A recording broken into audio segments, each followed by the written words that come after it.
12ই ফেব্রুয়ারি একটি সুষ্ঠু নিরপেক্ষ নির্বাচনের পরে বিএনপি সরকার গঠন করেছে জনগণের একটি বিশাল ম্যান্ডেট নিয়ে। তারপরে আজকে এই প্রথম আমি আমাদের সরকারের পক্ষ থেকে, মন্ত্রণালয়ের পক্ষ থেকে আমি আজকে, এবং আমার সাথে আমাদের মন্ত্রণালয়ে আরও কর্মকর্তারা আছেন, তো আমরা আজকে এসেছিলাম রোহিঙ্গা ক্যাম্প ভিজিট করতে, রোহিঙ্গা ক্যাম্পের বিভিন্ন সমস্যাগুলো দেখতে। কোথায় আমাদের এখানে আপনারা জানেন ইউএন এজেন্সি, ইন্টারন্যাশনাল এজেন্সি, আমাদের বাংলাদেশি এনজিও, বহু ইন্টারন্যাশনাল এজেন্সি এখানে বহু বছর ধরে কাজ করছে, 2017 থেকে কাজ করছে এখানে। রোহিঙ্গা জনগোষ্ঠী বিশাল যে 1.3 মিলিয়ন এখন আছে, প্রতি বছর 30,000 করে শিশু ভূমিষ্ঠ হচ্ছে।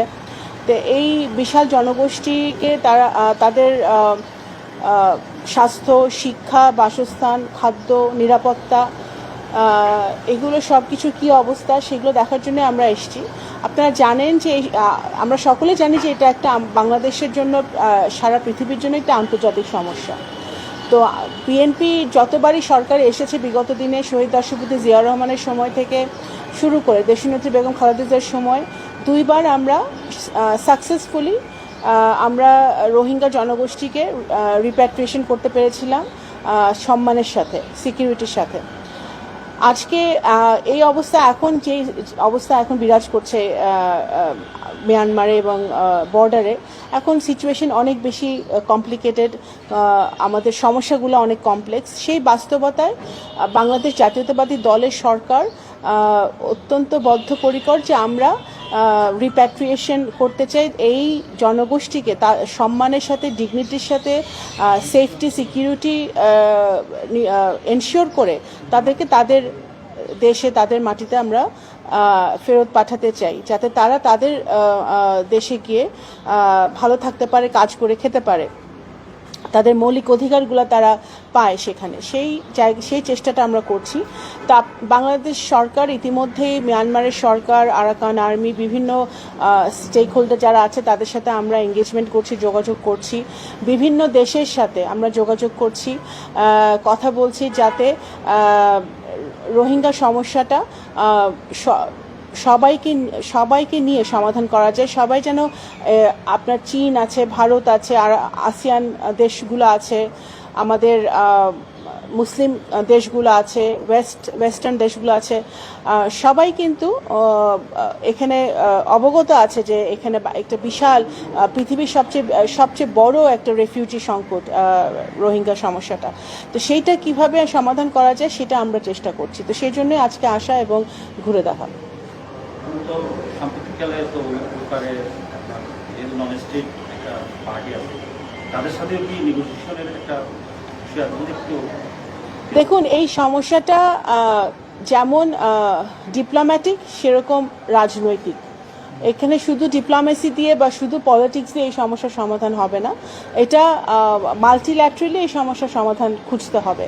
তো সেই জায়গাটা থেকে আমরা সকল স্টেক হোল্ডারদের সাথে, আমি যেটা ইতিপূর্বেই বলেছি, সকল স্টেক হোল্ডারের সাথে আমাদের এঙ্গেজমেন্ট হচ্ছে, ডায়ালগ হচ্ছে, সেটা যাতে আমরা একবারে তো হবে না, ধীরে ধীরে যাতে রিপ্যাট্রিয়েশনটা আমরা শুরু করতে পারি। কিন্তু in the mean time repatriation শুরু হওয়ার আগ পর্যন্ত তো এই বিশাল জনগোষ্ঠীর কে তারা আছে, তাদের শিক্ষা, স্বাস্থ্য, বাসস্থান আমাদের দেখতে হবে। কারণ আপনারা জানেন যে ইতিমধ্যেই বিশাল একটা ফান্ড কাটিং হয়ে গেছে, এখানে অনেক মনে হয় এসছে, তাদেরগুলো কিন্তু বাংলাদেশ সরকার চিন্তিত। বাংলাদেশ সরকার এই সকল আন্তর্জাতিক সংস্থাগুলোর সাথে কাজ করছে, এবং আমাদের, বিশেষ করে আমাদের যারা বাংলাদেশের প্রতিরক্ষা বাহিনীর যারা সদস্যরা আছেন, যারা এজেন্সি যারা কাজ করছেন, আমাদের কোস্ট গার্ড, বিজিবি, আমাদের প্রতিরক্ষা সংস্থা, আমাদের পুলিশ, আর্মি, সকলেই কিন্তু, নৌবাহিনী, সকলেই কিন্তু খুব মানে ডিলিজেন্টলি, খুব সতর্কতার সাথে এবং মন দিয়ে তারা এই কাজটা করছেন, যাতে আমাদের সার্বভৌমত্ব ঠিক রেখে, আমাদের বর্ডারটা যতটুকু নিরাপদ রাখা যায় সেটা ঠিক রেখে, যাতে আমরা এই রোহিঙ্গা জনগোষ্ঠীকে নিরাপদে রাখতে পারি যতদিন না তাদেরকে আমরা ফেরত পাঠাতে পারছি। তো এই কাজটা সকলেই ঠিকমতো করছে।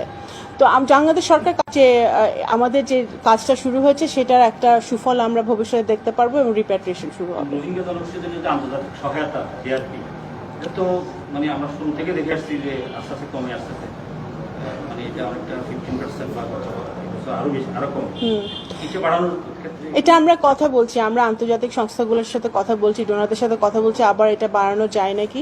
কারণ আপনারা খেয়াল করবেন যে এত কিছু ঘটছে পৃথিবীতে, এত যুদ্ধ সব জায়গায় হচ্ছে যে রোহিঙ্গা সমস্যাটা চাপা পড়ে যাচ্ছে, কিন্তু রোহিঙ্গা সমস্যাটা রেলেভেন্ট এবং রোহিঙ্গা সমস্যাটা বাস্তব, এটা রিয়ালিটি পৃথিবীর জন্য, বাংলাদেশের জন্য, এবং বাংলাদেশের অর্থনীতির উপর একটা বিশাল চাপ, বাংলাদেশের পপুলেশনের উপর একটা চাপ। সেই জায়গাটা থেকে আমরা মানবিক দৃষ্টিকোণ থেকে সব কিছু দেখছি, আমরা একটা মানবিক রাষ্ট্র, মানবিক সরকার, মানবিক দৃষ্টিকোণ থেকে সব কিছু দেখছি এবং ভবিষ্যতে দেখব। কিন্তু আমাদের তো এদের যেটা আপনি বললেন যে অর্থায়নের ব্যবস্থা দিকটাও দেখতে হবে, সেটা আমরা বাংলাদেশ সরকার এই আমাদের নির্বাচনের পর আমরা যখন সরকার গঠন করার পরেই আমরা কথা বলছি, এবং যাতে আমাদের আরো ফান্ডটা আরো বাড়ে সেদিকে আমরা চেষ্টা করছি। ধন্যবাদ। ফ্লাইট